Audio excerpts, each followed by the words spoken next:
सड़क के किनारे बैठे रामेश्वर और उनकी पत्नी सुनीता अपनी किस्मत को कोस रहे थे। भूख प्यास से बेहाल दोनों कड़कती धूप में जीने को मजबूर थे। आज उनके सिर पर ना छत थी और ना ही कोई सहारा। उनके चेहरे पर निराशा की लकीरें साफ दिख रही थी। तभी एक चमचमाती गाड़ी उनके सामने आकर रुकी। गाड़ी के पास आते ही उनकी निगाह उस पर टिक गई। गाड़ी में से एक हाथ बाहर निकला और उसने काफी सारे नोट उनके सामने कर दिए। यह देखकर दोनों अवाक रह गए और एक दूसरे का चेहरा देखने लगे।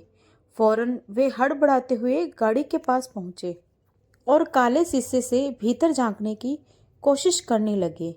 गाड़ी के अंदर एक महिला बैठी थी जिसने काला चश्मा पहन रखा था और बहुत महंगे कपड़े पहने हुए थे। पहले तो रामेश्वर और सुनीता उसे पहचान ही नहीं पाए, लेकिन जैसे ही उसने अपना चश्मा उतारा दोनों की आंखें फटी की फटी रह गई। उस गाड़ी में बैठी महिला कोई और नहीं बल्कि उनकी बड़ी बहू श्रुति थी। नीली बत्ती लगी उस गाड़ी में श्रुति को देखकर सुनीता की आंखें भर आई। वह चकित थी कि उनकी बहू इतने ऊंचे ठाठ बाट में कैसे पहुंच गई। गाड़ी में बैठी श्रुति ने दोबारा पैसे पकड़ने को कहा तो सुनीता ने हिचकिचाते हुए पैसे पकड़ लिए। तभी श्रुति बोली, आप रही ना वैसे की वैसी, आपके पैसे की भूख गई नहीं। यह कहकर श्रुति ने वापस चश्मा पहना और ड्राइवर से गाड़ी आगे बढ़ाने को कहा। रामेश्वर और सुनीता उसे जाते हुए बस देखते रह गए। थोड़ी दूर जाकर श्रुति ने अपने काले चश्मे के पीछे छिपे आंसुओं को चश्मा हटाकर पहुंचा और फिर चश्मा पहन लिया। कहने को तो 5 साल बीत चुके थे, लेकिन आज उसे सब कुछ ऐसे याद आ रहा था जैसे कल की ही बात हो। यादों के झरोखे से निकलकर अतीत के हर एक दृश्य उसकी आंखों के सामने तैरने लगे। उन पलों को याद करते हुए वह पुरानी यादों में डूब गई। मम्मी, पहले मुझे मेरी पढ़ाई तो पूरी कर लेने दीजिए, बाद में आप शादी भी कर दीजिएगा। किसने रोका है आपको? श्रुति ने गुस्से और विनम्रता के मिश्रण से कहा। उनकी बात सुनकर उनकी माँ ममता उसे समझाने लगी, बेटा, उम्र निकल जाने के बाद रिश्ते नहीं आते। पढ़ाई तो शादी के बाद भी पूरी हो जाएगी। लेकिन श्रुति अपनी माँ की बात से बिल्कुल भी सहमत नहीं थी। उसने कहा, नहीं मम्मी, शादी के बाद जिम्मेदारियां इतनी बढ़ जाती है कि पढ़ाई करना मुश्किल हो जाता है, और यह भी कोई गारंटी नहीं है कि आपका होने वाला दामाद मुझे पढ़ने देगा। ममता उसकी एक भी बात सुनने को तैयार नहीं थी। उन्होंने कहा, बेटी, जिद नहीं करते, अभी तुम्हें समझ नहीं है इन बातों की। इतना अच्छा रिश्ता दोबारा नहीं मिलेगा। हम बात आगे बढ़ाएंगे क्योंकि तेरे पापा ने भी हाँ कह दिया है। श्रुति ने अपनी माँ को फिर मनाने की कोशिश की। मम्मी, प्लीज़, मुझे बड़ी अधिकारी बनना है, आपका नाम रोशन करना है।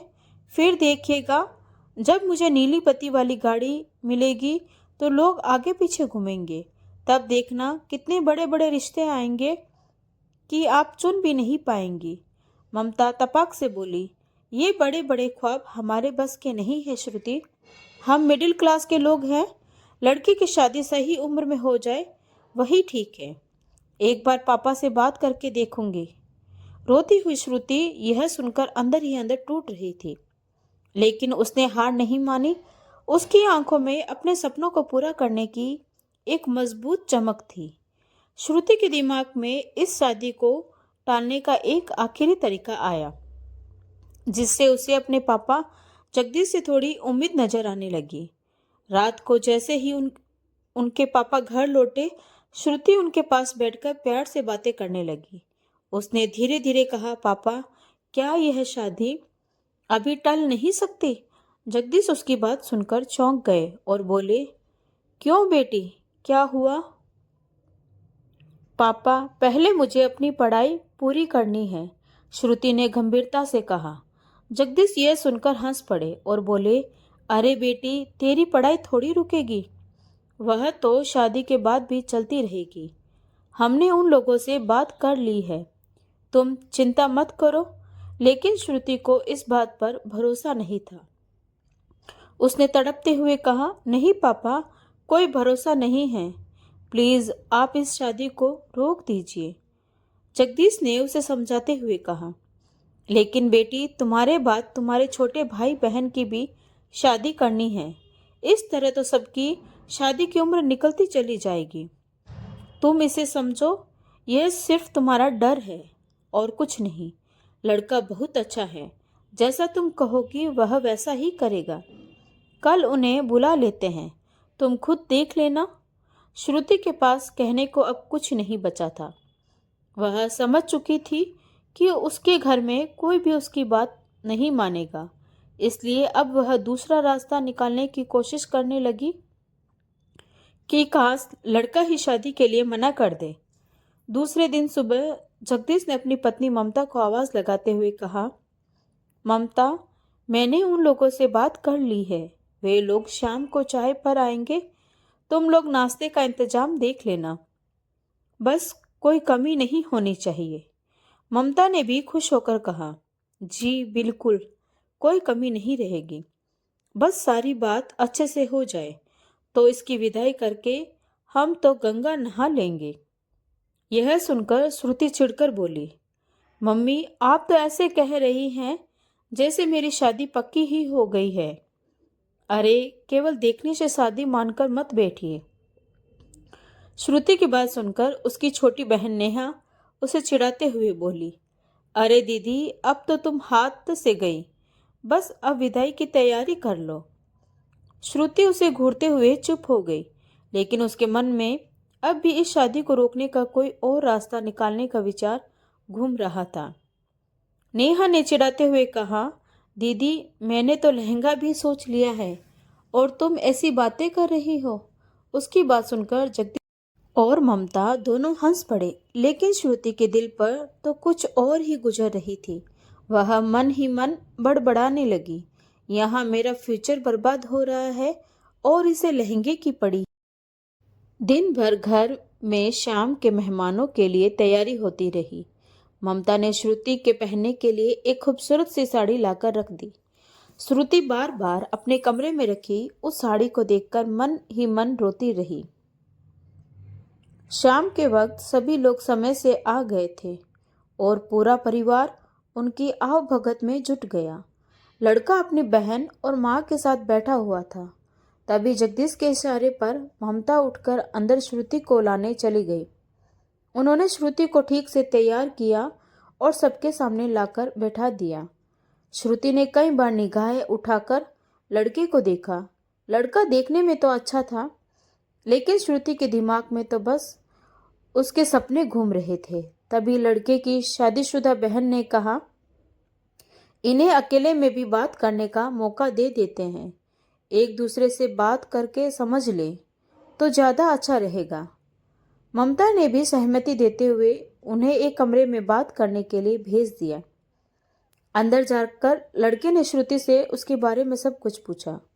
इससे श्रुति की हिम्मत बढ़ गई और उसने अपनी पढ़ाई के बारे में बताते हुए कहा, देखिए, मैं आगे पढ़ना चाहती हूँ, कुछ बनना चाहती हूँ, इसलिए मैं अभी शादी नहीं करना चाहती, क्योंकि शादी के बाद यह सब मुश्किल होगा। लड़के ने मुस्कुराते हुए कहा, मुझे तो कोई एतराज़ नहीं है, आप जो चाहें वह कर सकती है। बहुत सारी लड़कियां घर के साथ साथ पढ़ाई भी करती हैं और जॉब भी, और यह तो बहुत अच्छी बात है कि आप आगे बढ़ना चाहती हैं। अगर हमारी शादी हुई तो मुझे इस बात से कोई दिक्कत नहीं होगी और ना ही मेरे परिवार वालों को। लड़के के इन शब्दों को सुनकर श्रुति बहुत खुश हो गई। अब उसे इस शादी से कोई अड़चन नहीं थी। लड़के ने श्रुति से बात करके हामी भर दी थी और श्रुति ने भी सहमति दे दी। कुछ ही दिनों में श्रुति और सुमित की शादी हो गई। शादी के बाद श्रुति ने कई बार सुमित से उसके बिजनेस को दिखाने की जिद की, लेकिन सुमित हर बार बात को टाल देता। वह कहता, अरे दिन भर इतना थक जाता हूँ कि वापस जाने की हिम्मत ही नहीं होती। श्रुति का सपना था कुछ बनने का, लेकिन जब भी वह पढ़ाई करने बैठती तो उसकी सास सुनीता उसे काम के लिए उठा देती, ताने मारती, पढ़ाई करके कौन सी मेम साहब बन जाएगी, हमने तो घर भी संभाला और बच्चे भी संभाले, आजकल की बहुएं जिम्मेदारी समझती ही नहीं हैं। इस बात से तंग आकर श्रुति ने सुमित से बात की। उसने कहा, सुमित, तुमने तो कहा था कि मुझे कोई रोक टोक नहीं होगी, लेकिन मुझे यहाँ पढ़ाई का समय ही नहीं मिल रहा। मेरा सपना बिखर रहा है। सुमित ने कहा, अरे श्रुति, काम खत्म करके पढ़ाई कर लिया करो, कोई नहीं रोकेगा। शादी के बाद घर की जिम्मेदारी तो देखनी ही पड़ती है। अब तुम्हें ही तालमेल बैठाना होगा। सुमित का यह टका सा जवाब सुनकर श्रुति हैरान रह गई। कुछ समय बाद सुमित के छोटे भाई अमित की भी शादी हो गई और श्रुति का काम और भी बढ़ गया, क्योंकि उसकी देवरानी निशा घर के काम में हाथ ही नहीं बंटाती थी। जब भी श्रुति सुमित से अपनी पढ़ाई की बात करती तो वह घर परिवार का हवाला देकर बात टाल देता। अपने सपनों के टूटने की फिक्र ने श्रुति को अंदर ही अंदर खा डाला था। एक दिन श्रुति ने सुमित से कहा, सुमित, मुझे कॉलेज की फीस देनी है और कुछ किताबें भी लानी है। सुमित ने दो टूक जवाब दिया, श्रुति, क्यों फालतू का खर्चा करवा रही हो? मेरे हिसाब से तो तुम कहीं कुछ नहीं बनने वाली, और वैसे भी अभी मेरा थोड़ा हाथ तंग चल रहा है। तुम अपने मायके वालों से ले लो। सुमित की यह बात सुनकर श्रुति को गुस्सा आया। उसने कहा, सुमित, तुमने शादी से पहले कितना कुछ कहा था। तुम जानते थे कि मुझे पढ़ाई करनी थी और कुछ बनना था, फिर तुम ऐसी बातें कैसे कर सकते हो? तब सुमित ने सफाई देते हुए कहा, श्रुति, मुझे सब याद है, लेकिन अभी मेरे पास फीस के लिए पैसे नहीं हैं। सुमित के इस दोगलेपन को देखकर श्रुति का मन बहुत दुखी हुआ। उसने अपनी माँ ममता को फ़ोन किया और कहा, मम्मी, अभी सुमित का हाथ तंग चल रहा है, मुझे फीस के लिए पैसे देने हैं, आप पैसे भेज दीजिए। सुमित के पास पैसे आते ही आपको वापस लौटा देंगे। ममता ने कहा, कोई बात नहीं बेटी, यह घर तुम्हारा ही तो है, अगर पैसे वापस नहीं दोगी तो भी चलेगा। कुछ दिनों से श्रुति एक बात नोटिस कर रही थी। जब भी कोई घर पर आकर सुमित के बारे में पूछता तो उसके साथ सुनीता झूठ बोलकर उसे बाहर ही लौटा देती। कहती, सुमित घर पर नहीं है। वह श्रुति को भी उनके सामने नहीं आने देती। धीरे धीरे श्रुति को पता चला कि सुमित बहुत ज़्यादा कर्ज में डूबा हुआ है और कोई काम भी नहीं करता है। जो बिजनेस उसे दिखाया गया था वह उसका था ही नहीं। वह बिजनेस सुमित के दोस्त का निकला। यह सुनते ही श्रुति के पैरों तले जमीन खिसक गई। श्रुति के दिमाग में कई सवाल घूमने लगे। उसने सुमित से कहा, तुम लोगों ने झूठ बोलकर शादी की, बिजनेस, दुकान सब झूठ दिखाया, लेकिन सुमित उसकी बात सुनकर भी झूठे आश्वासन देता रहा और बिजनेस में घाटा होने का बहाना बनाता रहा। एक दिन सुमित के भाई अमित ने अपनी माँ सुनीता से कहा, मम्मी, सुमित के कर्जदार इतने बढ़ गए हैं कि अब मोहल्ले वाले भी बातें बनाने लगे हैं। मैं अब इसके साथ नहीं रह सकता। मैंने दूसरे शहर में नौकरी ढूंढ ली है। कल सुबह ही मैं निशा को लेकर यहाँ से चला जाऊंगा। दूसरे दिन सुबह अमित अपनी पत्नी निशा को लेकर दूसरे शहर चला गया। अब श्रुति की सास सुनीता ने श्रुति का जीना मुश्किल कर दिया। वह अपने बेटे के इतना कर्जदार होने का कारण भी श्रुति को ही ठहराने लगी। सब कुछ ठीक होने की आस में वक्त धीरे धीरे बीतता गया और इसी बीच श्रुति गर्भवती हो गई। लेकिन श्रुति यह बच्चा नहीं चाहती थी, क्योंकि उसे अपनी पढ़ाई पूरी करनी थी। पर सास के दबाव में आकर उसने यह फैसला लेना पड़ा। श्रुति के सारे अरमानों पर पानी फिर चुका था। दिन इस तरह बीतते रहे। एक दिन श्रुति के पेट में बहुत तेज दर्द होने लगा। उसने सुमित को फ़ोन किया, लेकिन उसने फ़ोन नहीं उठाया। उसकी सास सुनीता भी उसे अनदेखा कर अपने पति रामेश्वर के साथ घर से बाहर चली गई। घर में अकेली श्रुति दर्द से बिलखती रही, लेकिन मदद करने के लिए कोई नहीं था। उसने अपनी माँ ममता को फ़ोन किया और बुलाया। श्रुति की माँ और पिता जगदीश तुरंत आए और उसे अस्पताल ले गए, लेकिन तब तक बहुत देर हो चुकी थी और श्रुति का बच्चा पेट में ही मर चुका था। श्रुति बहुत दुखी थी और उसके आंसू लगातार बह रहे थे। जब जगदीश ने फ़ोन करके सुनीता को अस्पताल बुलाया तो सुनीता वहां आई। ममता ने कहा, बहन जी, इसके साथ घर में कोई तो होना चाहिए था। ऐसी हालत में आप लोगों ने इसे अकेला क्यों छोड़ा? अब आप लोगों की वजह से इसका बच्चा खत्म हो गया है। अगर घर पर कोई होता तो समय से अस्पताल ले आता और इसका इलाज हो जाता। यह सुनकर भी सुनीता ने श्रुति की माँ को नहीं बख्शा और बोली, देखिए, आप हमारे घर में दखल अंदाजी न करें तो ही अच्छा है। इसे कोई दर्द नहीं था। दरअसल इसे तो बच्चा चाहिए ही नहीं था। अब जब बच्चा चला गया तो आपकी बेटी रोने का नाटक क्यों कर रही है? इसने ही कुछ किया होगा। सुनीता की बातों ने श्रुति और उसकी माँ को और भी आहत कर दिया। श्रुति को अब एहसास हो गया था कि इस घर में उसके लिए कोई भी चिंता नहीं करता।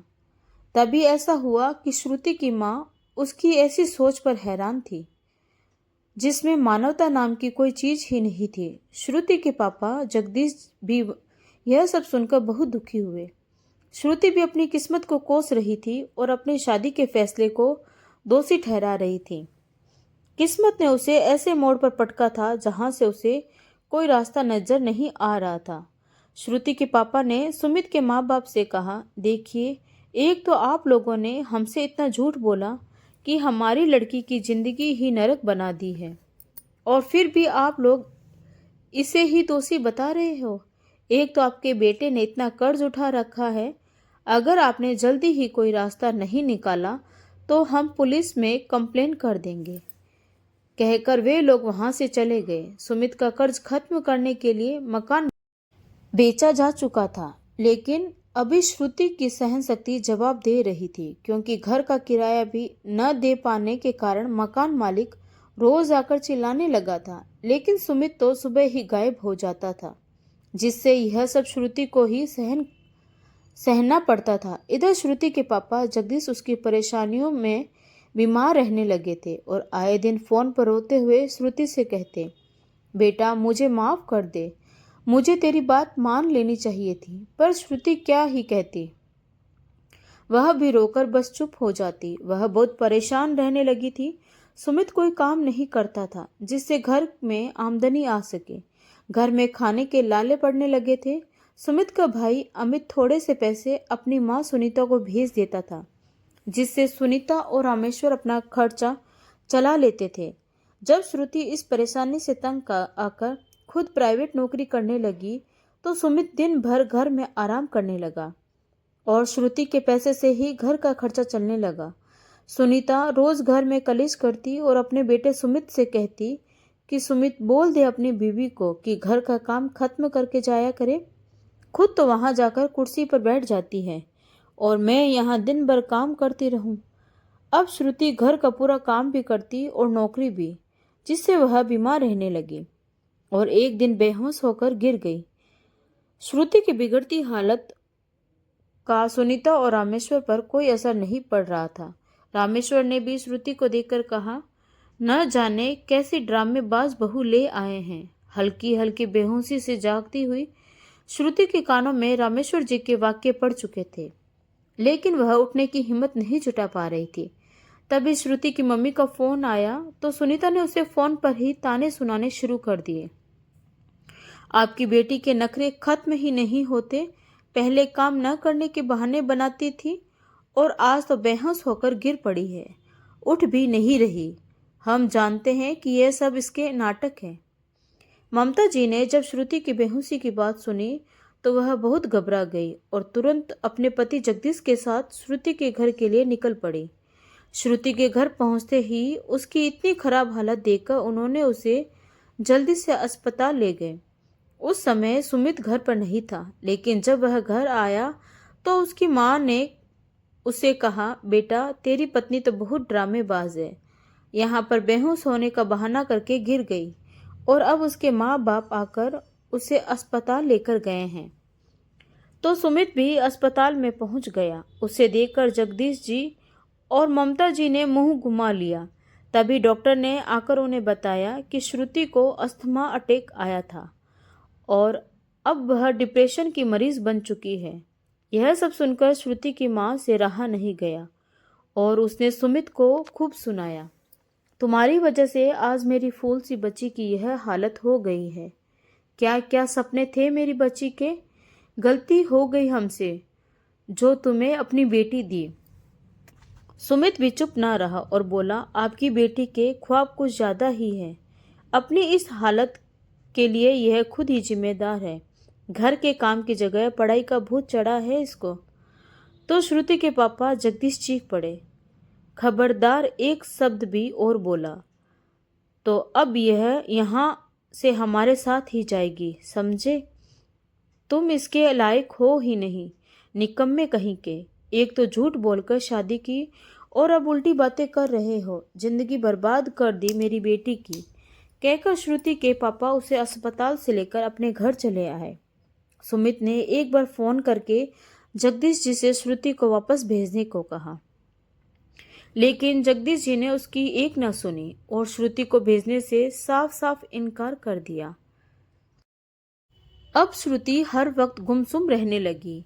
अब श्रुति को अपने मायके में रहते काफी दिन हो चुके थे। इसी बीच श्रुति के पापा जगदीश को हार्ट अटैक आ गया और वह ये दुनिया छोड़कर चले गए। श्रुति अपने पापा के जाने का दुख सह नहीं पा रही थी, लेकिन अब उसे घर का ख्याल और छोटे भाई बहन का ख्याल आने लगा था। घर की जिम्मेदारी उठाने वाला अब कोई नहीं था। एक दिन ममता जी ने उसे कहा, बेटी अपने भाई बहन की तरफ भी देख। अब घर में बड़ी तू ही है। अगर तू ही हिम्मत हार जाएगी तो इनका क्या होगा। श्रुति के दिल पर यह शब्द गहरा असर कर गए थे। उसने अपने दुख को एक तरफ रखकर वापस अपनी पुरानी श्रुति बनने की कोशिश की। 3 महीने बाद ही श्रुति में काफी अंतर आ चुका था। उसने फिर से अपनी पढ़ाई शुरू कर दी थी और कुछ बनने का सपना पूरा करने में लग गई थी। ऐसा करते करते उसे 2 साल हो चुके थे। आखिरकार श्रुति की मेहनत रंग लाई थी और वह एक आईएएस अधिकारी बन चुकी थी, लेकिन इसके बदले उसने बहुत कुछ खोया भी था। तभी ड्राइवर ने आवाज दी, मैम हम पहुंच गए हैं। तो श्रुति जैसे नींद से जगी हो। उसके काले चश्मे के कारण बाहर दरवाजा खोलकर खड़ा ड्राइवर उसके आंसू भरी आंखें देख नहीं पाया था।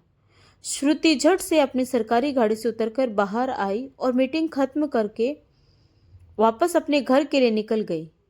अगले दिन सुबह श्रुति काफी देर तक सोती रही और किसी ने उसे जगाया भी नहीं।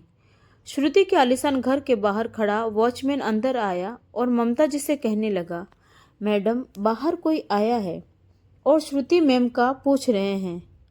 तो ममता जी इतनी सुबह किसी के आने से हैरान थी, इसलिए वह खुद ही बाहर चली गई। जाकर देखा तो बोली, ओ तो आप लोग हैं। सामने खड़ी श्रुति की सास ने ममता जी से कहा, बहन जी प्लीज हमें श्रुति से मिलवा दीजिए। तभी ममता जी ने कहा, हाँ हाँ क्यों नहीं, आ जाइए अंदर। तो वह लोग अंदर आ गए। सुमित और उसके माता पिता चारों तरफ नजरें घुमाकर श्रुति के इतने बड़े आलीशान घर को देख रहे थे। तभी श्रुति उनके सामने आकर बैठ गई और नौकर से उनके लिए बढ़िया नाश्ता लाने को कह दिया। फिर उन लोगों से बोली, हाँ जी बताइए कैसे आना हुआ आप लोगों का। वैसे तो मैं जानती थी कि कल मुझे देखने के बाद आपके दर्शन तो दोबारा जरूर होंगे, क्योंकि फितरत ही ऐसी है आप लोगों की। रहा नहीं गया होगा ना आपसे मेरे ठाट बाट देखकर। यह सुनकर उनकी नजरें झुक गई। तभी सुमित ने कहा, श्रुति हम तो माफी मांगने आए हैं, हमें अपने किए का बहुत पछतावा है। तो श्रुति बोली, अच्छा यह पछतावा तब क्यों नहीं था जब मेरा बच्चा मेरे पेट में मर गया था। जब मेरी हालत बिगड़ी थी तो तुम्हारे पापा ने क्या कहा था, जरा पूछो इनसे। वैसे तुम इनसे क्या पूछोगे, तुम्हारी तो खुद की फितरत ऐसी है। मेरे पापा इस दुनिया से तुम लोगों के दिए दुखों के कारण चले गए, और जब आज मेरे पास सब कुछ है तो तुम चले आए मांगने। रुको, श्रुति इतना कहकर अंदर गई और थोड़ी ही देर में खूब सारे पैसे लाकर उनके झोली में डालते हुए बोली, यही लेने आए थे ना आप लोग, तो ले लीजिए और जाकर अपना पेट भरिए। तब भी सुमित ने नजरें झुकाते हुए कहा, श्रुति एक बार माफ कर दो प्लीज। तो श्रुति दहाड़कर बोली, क्यों कर दूं माफ, यह सब तुम्हारे साथ होता तो क्या करते तुम, क्या तुम मुझे माफ कर देते। मेरी जिंदगी बर्बाद करने का बहुत शुक्रिया। अब जाओ यहाँ से। तभी श्रुति की माँ ममता जी वहाँ आई और बोली, अब आप लोग यहाँ से जाइए। मैं चाहती तो आप लोगों को बाहर गेट पर ही बेइज्जत कर सकती थी, लेकिन यह मौका मैं अपनी बेटी श्रुति को देना चाहती थी, क्योंकि तुम लोगों की वजह से मेरी बेटी ने बहुत दुख सहे हैं। आज इसका दिल हल्का हो गया होगा। अब आप जाइए यहाँ से। सुमित और उसके माता पिता अपना मुंह लेकर वहां से चले गए। दोस्तों, आपकी राय में क्या श्रुति ने सही फैसला लिया या उसे सुमित को माफ करना चाहिए था? कमेंट करके जरूर बताएं। दोस्तों, आपको ये कहानी कैसी लगी? अगर कहानी अच्छी लगी हो तो प्लीज़ लाइक, शेयर और सब्सक्राइब जरूर करें। तो मिलते हैं एक नई कहानी के साथ। Thanks for watching.